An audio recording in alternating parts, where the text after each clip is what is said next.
beings of light, the cycles of life. Life goes around and around in a continuous spiral of events that determines what lies ahead in the unfolding expression of consciousness. Are things getting better? It is relative. It is no better or worse than it has ever been. The only thing that determines the condition of life is balance, its redeeming quality. Cycles are balanced, yet as they happen, they fluctuate from graceful, serene energy to that which is adjusting to the changes that are transpiring. When there is resistance, it must be met with change. When there is balance, there is bliss. Why is it so? That is a question older than time. But you need not ask that question, because there is no answer.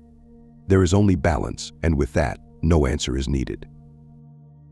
As you journey through the spiral of time and experience the cycles of life, enjoy the beauty of the cosmic expression of each cycle and the magic of the spiral in the world, and even as far as the galaxies in space. You are traveling through a mystical expression of consciousness if you only allow yourself the luxury. The beauty of such grandeur, as a small part of the whole, is miraculous. When you view your existence in such terms, only goodness can describe the opportunity you have been given to live. Cycles are the underlying foundation of the passage of life. Another new morning, the next new moon, solstices and equinoxes, and generations of humanity are all markers of the passage of time that define an evolving consciousness. Each one affects the next and so on, always moving forward, building a lifetime, a generation, a history, and a future in which to place hope. Feel the constant, gentle flow that lies under the surface. It is the divine guiding energy upon which the cycles move. As you connect with that movement, you experience life occurring in an endless progression of peace and tranquility that is your birthright. Whatever is happening on the surface, you can always return to the essence of the cyclical patterns upon which your world is expressed. There resides a current of truth upon which you can place your focus and navigate through life with ease. Each recurring pattern and each returning cycle holds endless possibilities for unique movement into the unknown. Always something new, always innovation, venturing towards connecting with the higher beings who are watching over you. Every cycle, each turn, brings you closer to that for which you are searching. Bringing in the light helps you to find your way. Holding the light accelerates the journey, and sending the light out into the world is for the highest good for everyone. Your individual life also has cycles, one leading into the next. Childhood forms a foundation as you become an adult. You may believe that the rest is set in stone and smooth sailing, as it may well be. That conception is one to take along with you, for even when challenges present themselves, the calm you have stored away becomes a beacon that leads you to the peace and happiness you strive to regain. Flow with the cycles of life and live in the wonder of it all. My dear beloved Earth humans, and this is Ashtar speaking. I greet you in peace and love. I am happy that I can communicate this second message to you. Often there are different perspectives that all have some amount of merit and validity to them. Just because one perspective has some amount of validity doesn't mean that other perspectives are wrong. In this message, I will be exploring the perspective that you, meaning your soul, is already in paradise. It's just your lower self, your mind, body, and emotions that isn't. However, even though I believe this perspective is valuable, I also acknowledge that the perspective of I am suffering here on earth, please help me, is entirely valid and has merit to it. Indeed, I agree that the amount of suffering on earth is too much. As I shared last week, we are working to help you. With that said, let's dive into today's perspective. Spiritual people often know that they have a soul, but really they're still viewing their lower self or their vehicle as them, just with the footnote that they also have a soul. Spiritual people often know that they reincarnate, but really they're still viewing their current life as their actual existence, just with the footnote that they reincarnate. Lots of people are still fundamentally viewing themselves as a physical body and brain, one which dies after 80 years or so, and this is leading to a whole lot of suffering. I am not saying that this perspective is objectively wrong. I am just saying that this perspective will lead to suffering.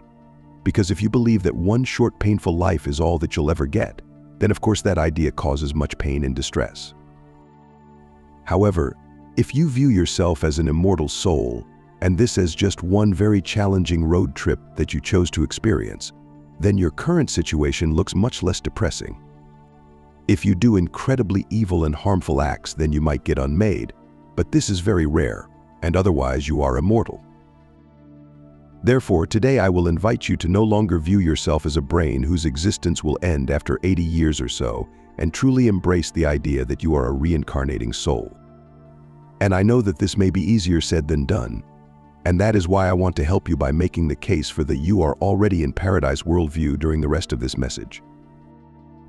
This might sound like I'm being callous, but from my perspective I am trying to help you see the merits of a worldview that will lead to much less suffering for you if you choose to accept it.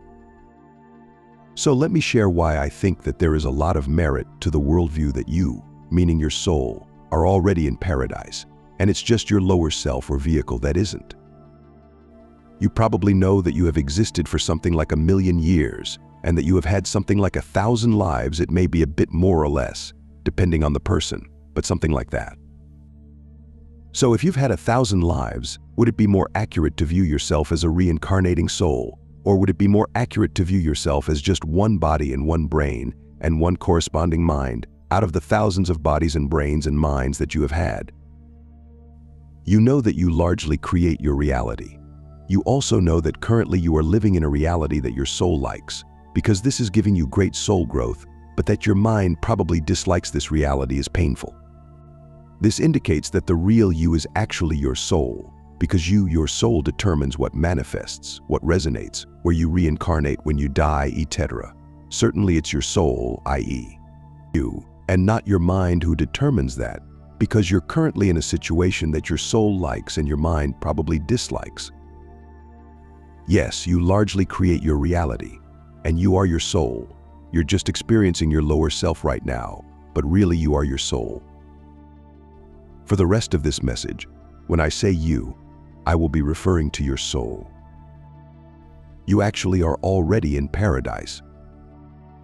It's just that right now, you as a soul may not have quite as much awareness, experience, power, perspective, etc. as you want, and thus you can make the free will choice to gain soul growth by incarnating somewhere.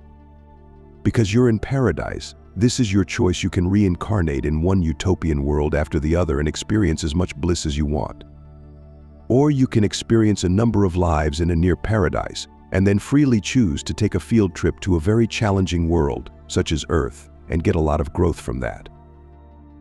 However, don't worry, you're in paradise. You're an immortal soul who can't be harmed, so nothing bad can ever actually happen to you. Sure, the vehicle you're driving, namely your lower self, might get hurt quite badly, but you can just exit your vehicle whenever you want. You as the soul can arrange the death of the lower self, and you can have as many vehicles as you want without limit. Could you picture a better paradise than this? Namely a paradise where you're immortal and you can't be hurt, and you can experience as much bliss as you wish, and you also have the freedom to experience pain and challenge if you choose, but it will only ever hurt your vehicle and not you. I think that is paradise.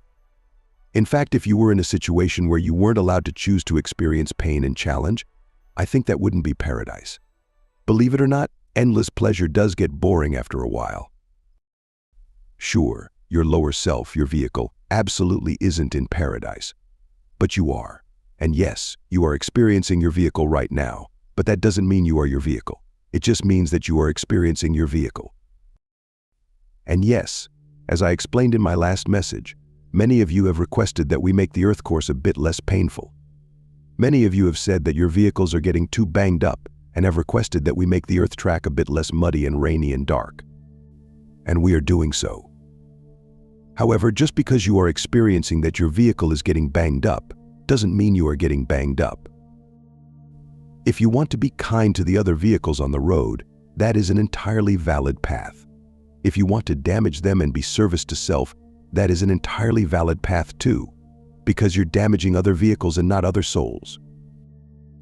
You're an immortal being who is living in paradise, and you chose to take a day out of your immortality to take a field trip to a very tough world, possibly to get new experiences and perspectives.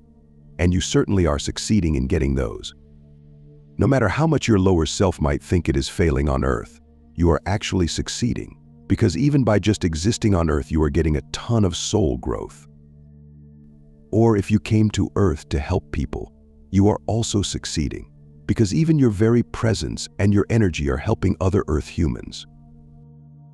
Now, some people might argue that their choices can make the difference between getting some and getting lots of soul growth, between helping some people versus helping a lot of people. And that's true. I agree your lower self should do its best and ideally then not stress out about the outcome, because it can't do more than its best. Some people might be worried about, if I don't learn my Earth lessons during this life, I might have to go to another Earth type of world later to learn those. However, note that it's your mind, and thus your vehicle, thinking that however the vehicle isn't going to reincarnate. Meanwhile, your soul aren't in any kind of resistance to possibly doing another kind of Earth course later, if necessary, possibly after first doing another few fun Pleiades courses. You aren't in resistance to pain. You are an immortal being who can't get hurt. You also have infinite time. Therefore, you also can't actually fail. Because how can a being fail if that being can't get hurt and can't run out of time? There is no such thing as failure for such a being, and you are such a being. The worst thing that can happen is that you grow less quickly than other immortal beings, and that you need to take more courses than others to end up at a certain level of soul maturity. But why does it matter to an immortal being if someone else is going faster? Eventually, you're all going to end up merging back into Source anyway. So there really is no way in which you can possibly fail, no matter what you do or don't do during this life. Now, most likely you want your lower self to do its best, because it's being guided by your nudges and intuition towards whatever you want to experience through your lower self, or towards the ways in which you wish to help others during this life. So I am not saying that your lower self should just sit on the couch for the rest of its life. On the other hand, even in the slightly unfortunate situation that your lower self sits on the couch for the rest of its life, then that's not actually a problem for you, because you're an immortal being. Even if that happens, you're still getting experience and perspective from your current trip. And after this current trip, you can always just take a break, select a new vehicle, select a new racing track, and then take another drive.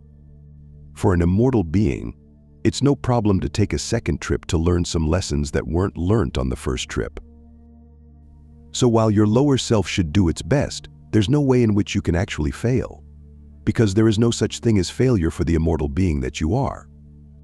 I think your lower selves are doing great, however, even if they weren't, that wouldn't actually be failure for you, because there's no such a thing as failure for an immortal being. Also, if your lower self sits on the couch for the rest of its life, then that also doesn't actually say anything about your quality as a driver, or as an immortal being. Okay, you as a driver took a vehicle on a very tough track, and the vehicle had a really hard time on that very tough track. That doesn't actually prove that there's anything wrong with you as a driver. You may have had 1,000 vehicles. Why does it say anything about you if one vehicle struggles on a very tough track? So you are an immortal being. You can't actually fail.